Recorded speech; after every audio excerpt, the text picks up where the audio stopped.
Hello guys, magandang araw po sa inyo. So ngayong araw nga pala ay maaga nga kami gumising para nga pala pumunta dito sa may bukid at para nga din mamitas kami ng mga gulay.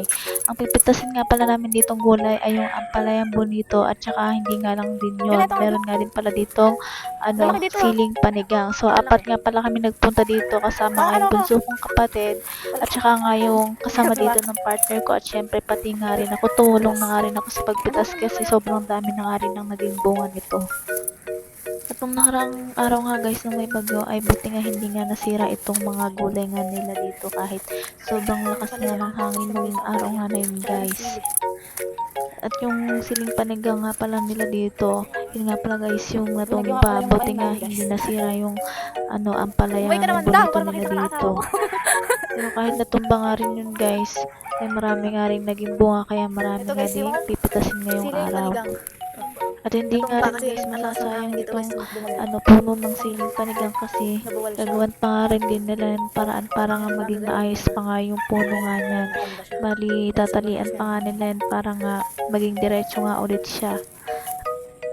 Dito nga guys ay hindi ko nga in-expect na kasama nga rin ako sa pagpipitas nga ng mga gulay. Akala ko nga lang guys ay kasama na akong magbabandil nga ng mga gulay. Pero no choice nga na isama pa nga rin nila ako dito. Kaya nga naging apat nga kaming mga nagpipitas. At dahil nga po guys hindi ko nga in-expect na may sasama nga ako nila dito sa pagpipitas nga ng mga gulay. Yung suot ko nga dito guys ay hindi pang bukid kundi pang bahay nga lang. Tapos yung suot kong pantaas guys sandal lang. Kaya giniginaw nga rin ako ng mga oras na yan kasi nga may paambon-ambon pa nung maga. Tapos guys, yung asawa ko pala yung nagkukuha ng video dyan. Tapos ako naman nagpipitas pa nga din ng sili.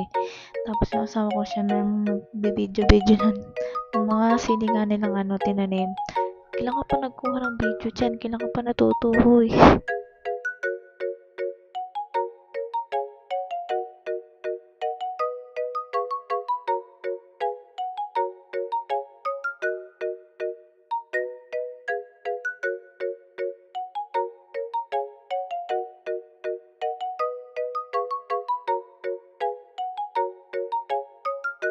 Sa part naman na to guys ay nauna na nga kami ng mister ko na umahon.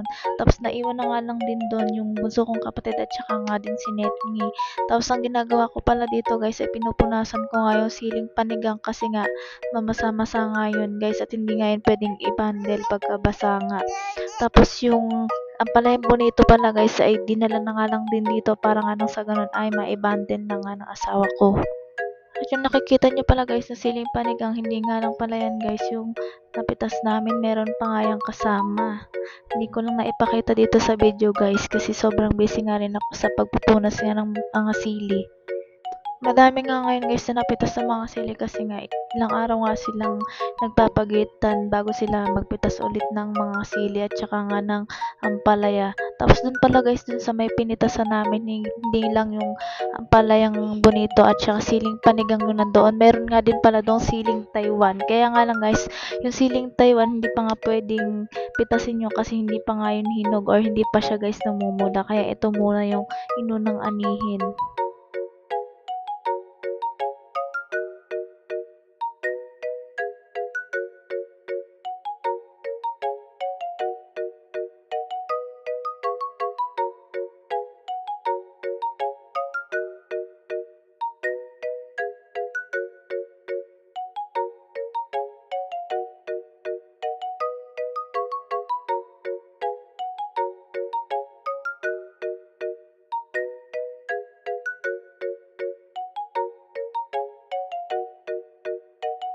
At sa part naman na to guys, lalagay na nga dito sa may motor yung mga nabundle nga ng mga gulay para nga nang sa ganun ay maibiyahe na nga kasi nagmamadali na nga rin yung nagbabiyahe niyan kasi nga tanghali na nga rin yung mga oras na yan. Tapos hindi lang pala kami guys yung nagbabundle niyan. Tumulong na nga lang din dyan si tatay at saka nga rin yung nagbabiyahe nga ng gulay para nga mas madali nga kaming matapos.